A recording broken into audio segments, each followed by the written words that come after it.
Hello, hi everyone, and welcome to this week's Tuesday Tips, brought to you by your Nurse Advocate Consulting. Hi, I'm Pam, and I am so glad you're joining me here today. So if you're new here, I'm a registered nurse and board-certified patient advocate, along with my partner, Linda, who is also another RN and board-certified in patient advocacy. And we help families just like yours navigate the challenges of aging, caregiving, and healthcare with confidence as well as peace of mind. So today's topic is one that touches almost every family at some point.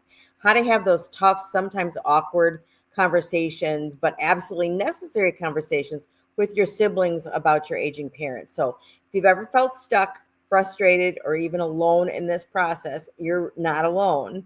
And let's talk about how to make these conversations go a little bit more easier, more productive, and less stressful for everyone.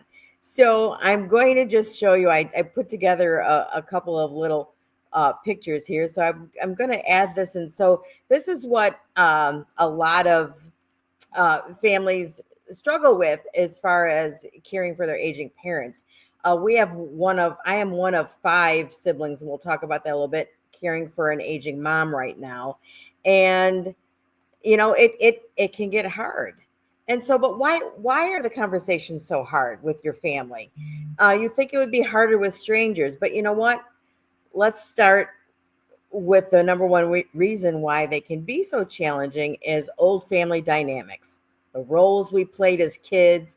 Maybe you were the responsible one. That was me, the oldest of 5.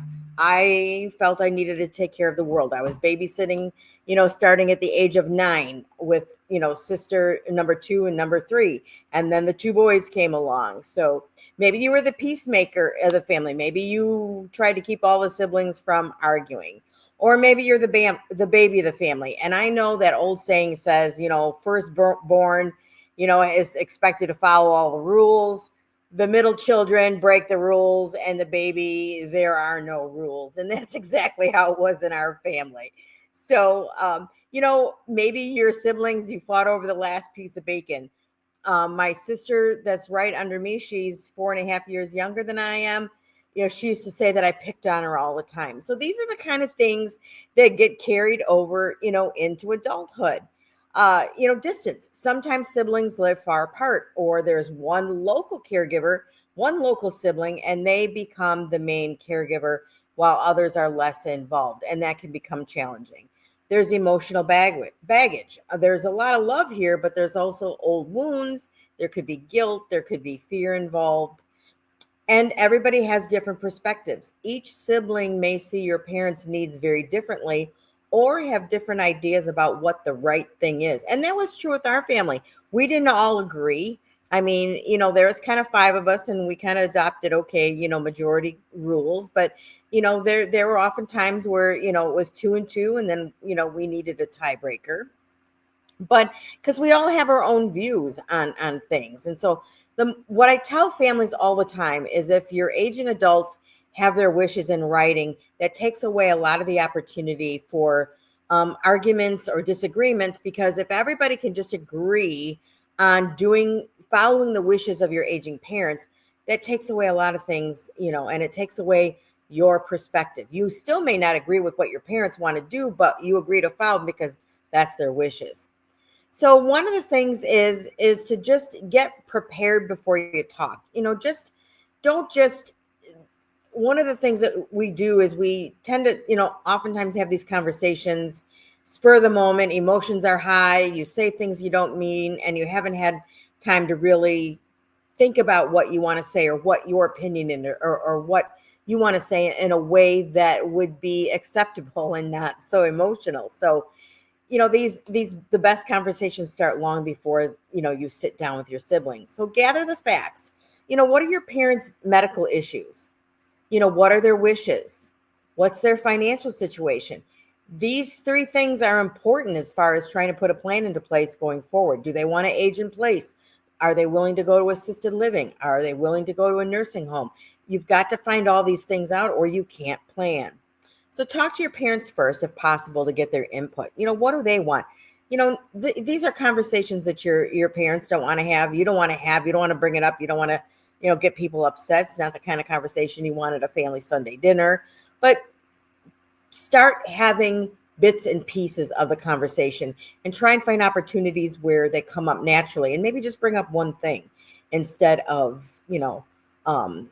if you have a family member that died and your mom and dad's sister or brothers, or maybe a friend passed away, just say, hey mom or dad, have you thought about that? Do you want to have a service, and do you want to be seen, or would you like to be cremated? And maybe that's the only thing you talk about, but you find ways to gather these bits and pieces.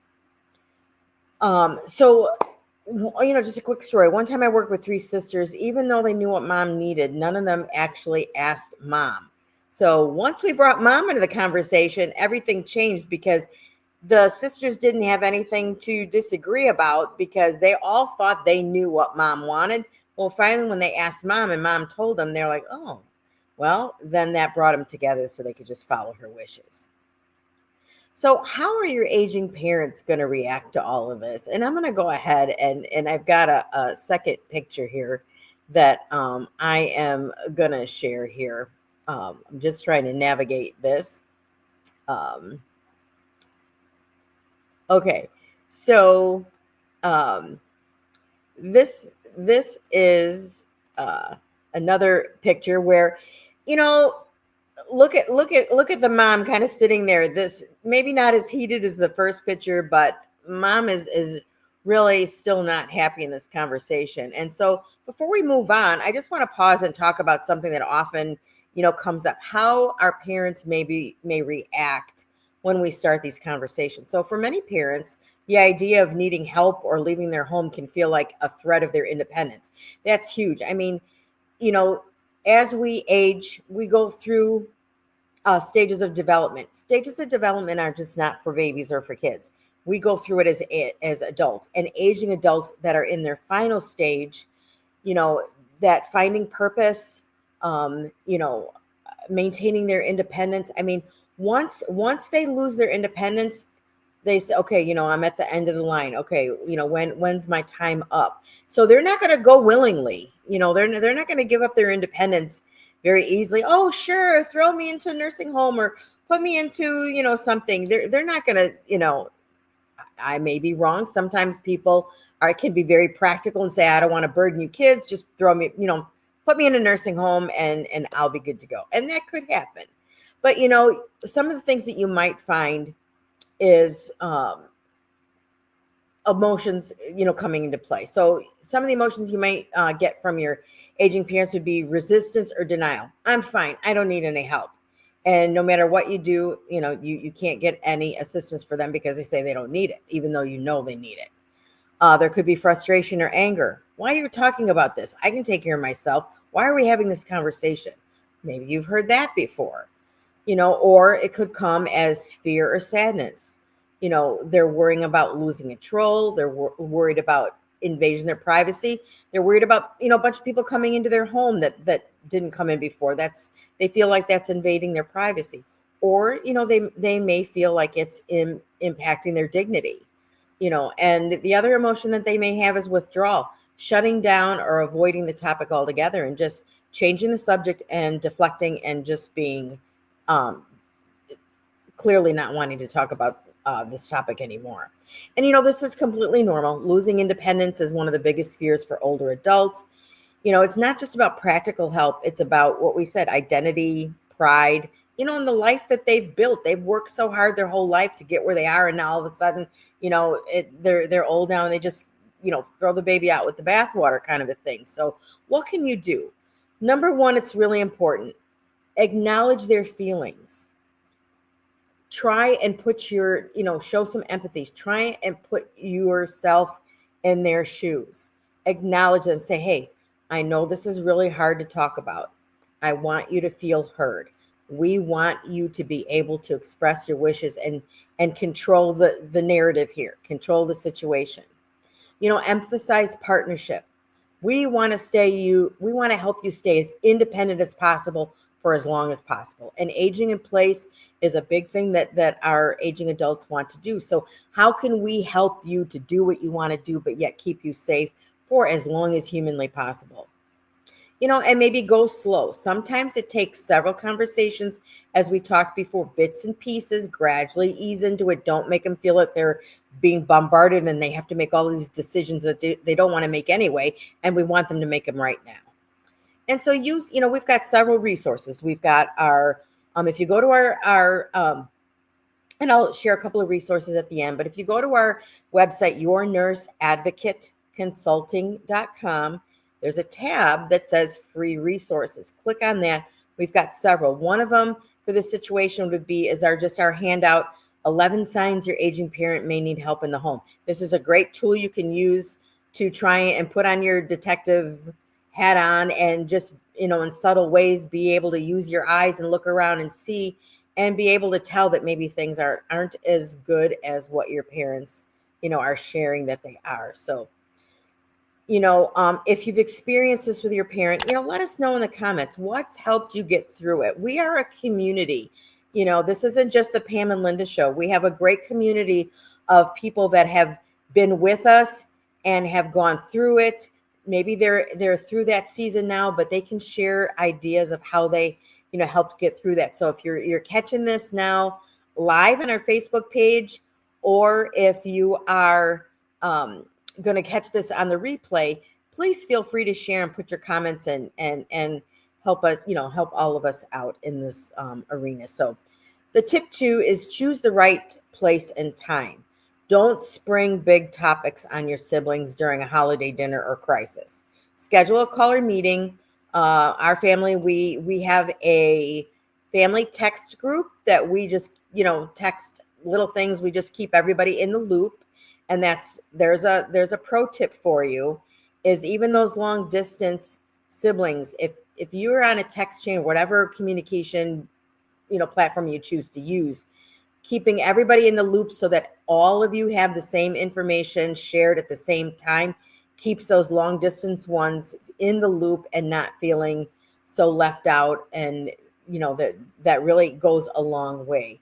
When we want to have a conversation, maybe something's come up. My mom was in the hospital. She had some healthcare changes, big changes for her. So we did some Zooms so that we could work some things out. And like I said before, we have this family text just for day-to-day things that go on.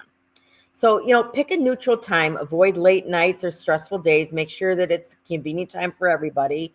And like I said, if it's virtual, you can use Teams, you could use Skype, you could use Zoom, whatever your family is used to doing. You could do a snap. I mean, whatever, like I said, your platform that your family uses the most. So tip 3 is focus on listening, not winning. This is the heart of every successful family meeting. Everybody wants to be heard. And so everybody wants to speak and have their opinion addressed. And so give everyone an opportunity to speak. If you have a family that can go off and down rabbit holes and tangents, and this conversation can go on for hours, set it up. Everybody gets 5 minutes in the beginning of the meeting to give their, share their take on what's going on with mom and dad or one or the other. And, repeat back what you hear. That shows your sibling that you're listening.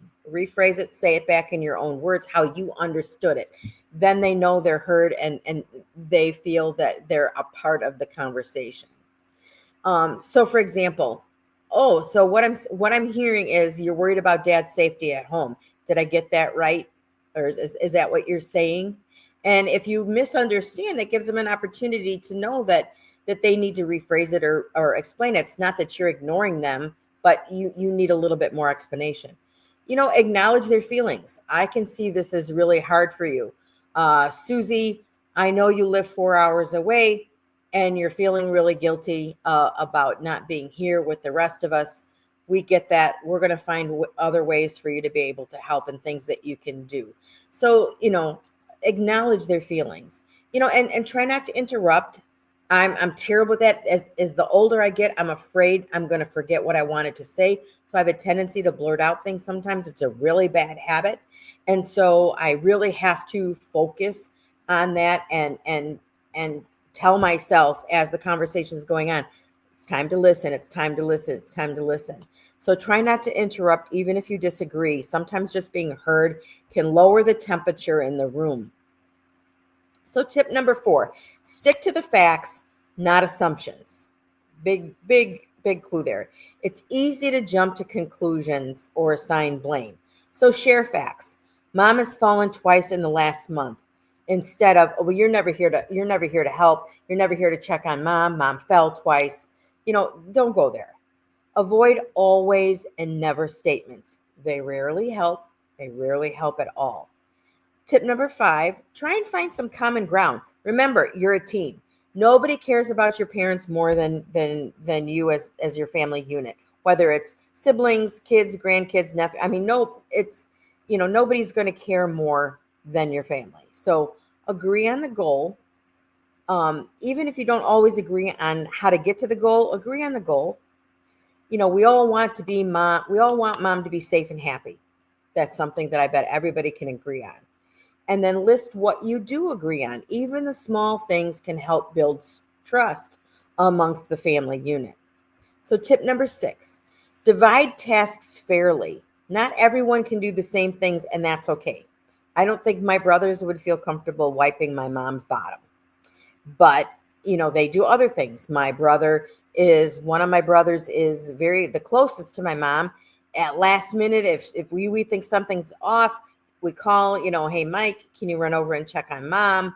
And so he's very good about that. My brother is in construction, and so he manages doing things to the house. My son helps out. So everybody has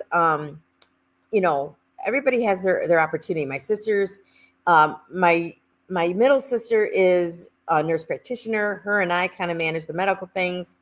Our other sister, the one that's child number 2, our second sister, she's in accounting. She's paying her bills. She's managing her checks. She's doing all of that. And she's the one that's my mom is living with right now. So everybody's playing different roles.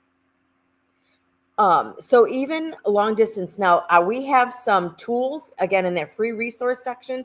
We have some tools that you can use for, there's a free resource on what kind of things that can be done long distance. That's included in our free siblings, caring for aging parent siblings guide checklist. That's included in there. It's a whole list of things that siblings can do or family members can do from long distance. One family I worked with, they use a shared calendar, and that's a great tool. Use a shared calendar. Each person had their own color. Their schedule was in there, so everybody kind of knew what they were doing, when they were available, when they weren't. And you know what? If your family's not really close and you really don't want your family to know exactly what you're doing, just block in your time. If you're not available, just put busy. Just type in busy. If it can be as private as you need it to be, as long as you're doing your share and putting in your calendar. And so a lot of times that's easy when you have the shared calendar. Everybody can see, who's available in case something comes up with mom or dad. And tip number 7, bring in help if needed. Consider a family meeting with a nurse advocate or some other trusted outside third-party source, because that's what we do. We can facilitate conversations, answer questions, and help families get on the same page. There's that third party phenomenon. I mean, as the oldest sister, a nurse, and being an advocate, I could say something and my family completely disagree. Someone comes in and can say the same thing. Oh, I see. That's right. Let's do that. It's just how it works. So sometimes if you're spinning your wheels, just having a third party, someone coming in from the outside that's recognized as an authority, because we have no credibility with our family. They've seen us at our best. They've seen us at our worst. So sometimes that's a big help. There's also counselors, social workers, your faith leaders, can also help if emotions are running high.